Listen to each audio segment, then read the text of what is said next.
یو نصیحت څنګه چې تاسو اکثرو ته به پته وي چې پرون د شپې زلزله راغلې وه پاکستان کې هم زموږ په دې علاقو کې راغلې وه خو هغه هسې معمولي غونته کې وه او ډېره زلزله د افغانستان په بعضو علاقو کې راغلې ده لکه کونړ او د هغې خوا او شا علاقې او د هغه وخته پورې ما ورته پوره مسلمانان نشي جوړېدی چې څو پورې موږ د هغوی دا درد نه محسوس کړی زه وایم اکثر ملګرو ته چې کله په بل مسلمان غم راشي که نه د لرې ناسې نیندارې مه کوه دا ګوره ورځې دي دا تاویږي راتاویږي دا به تا هم راتلی شي نږدې ورځو کې سیلاب راغلی او تندر را پرېوتی او بونیر کې په سوونو خلک مړه شي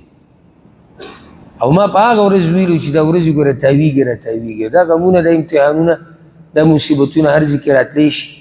دا د دې سره مه تړئ چې بس دغه علاقه جو بلکل ګناهګاره وه او دا جو تباه و برباد وه او زه تقوادار زه پرهیزګار زه بد شوم دا تاویږي راتاویږي دا امتحانونه دي دا راځي په امت باندې نن هغه امتحان د پښتنو په بعضو علاقو کې د زلزلې په شکل راغلی څو ورځې مخکې د سیلاب په شکل کې او د زلزلې په سوونو خلک پکې مړه دي په سوونو بدون مبالغه بغیر مبالغې نه دا خبره داسې علاقې چې هغه لا د اوسه پورې هغې ته څوک رسېدلي نه دي او ټول کلي د ځمکې سره لیو شوي دي لا دا پته هم نه لګي چې لاندې څومره مړه دي دا چې لاندې کوم بوډا مړ پروت دی که نه دا هم ګوره زموږ د پلار په شان دی چې کومه زنانه مړه پرته ده دا هم داسې د چا ښځه وه لکه څنګه چې زموږ دا دي دا هم داسې د چا مور وه لکه زموږ دا چې ده دا هم د چا داسې خور ده لکه زموږ دا چې ده کوم ماشومانان چې مړه پراته دي دا هم داسې دي لکه څنګه چې زموږ دا دي د دوی هم ارمان و چې موږ لوبې وکړو د دوی هم داسې خوشحالیانې ارمان او مور پلار د دوی لپاره هم دغه څه غوښتو کوم چې موږ د خپلو بچو دپاره غواړو د ځان نه کاڼي مه جوړوئ د ځان نه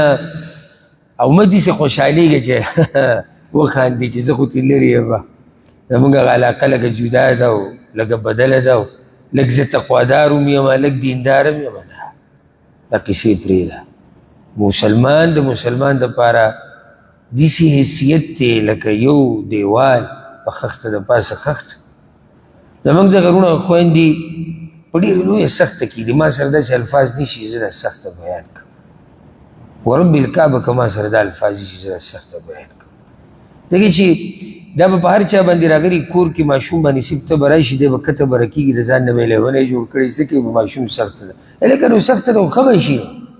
اوس څه ځان یې لیونی جوړ کړی کته به رکېږي وي ته به پې ډېره شوې سوچ وکړه لکه نن مې د یو کس ویډیو ولید هغه وایي زه بهر ومه کور ته نږدې او زموږ کور کې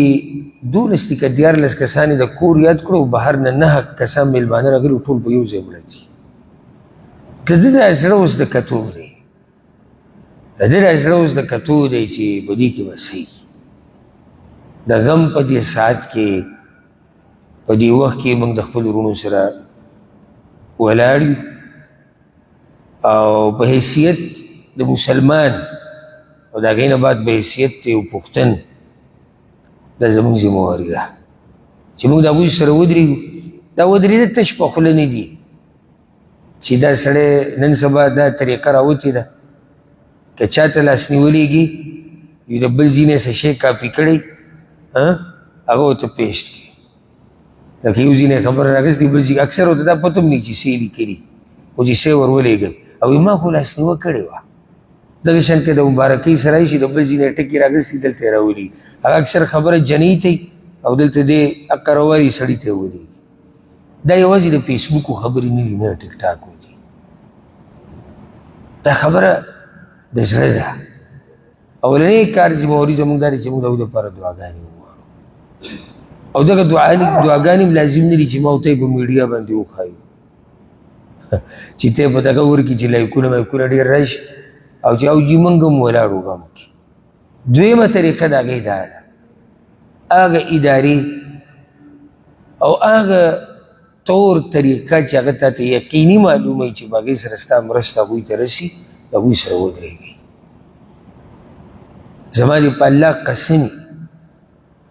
په داسې سخته کې مسلمان له لاس ورکول دومره لوی عبادت دی، دومره لوی چې تپوس یې مه کوه. زه هغه دینداري صرف دینداري نه دی چې ته هغه عباداتو پورې نښتی چې هغه صرف تا سره تعلق ساتي. دغه عبادت به څوک کوي چې د هغې فایده ټولې معاشرې ته وي. وایي که یو دا عبادت دی چې ته د مسلمان لاس ونیسې په داسې سخت نه چې زه خو اذکار کوم منځه نه بعد، دا خو یو عبادت دی چې تا ته یې فایده ده. د دې عباداتو سره به څه کوو؟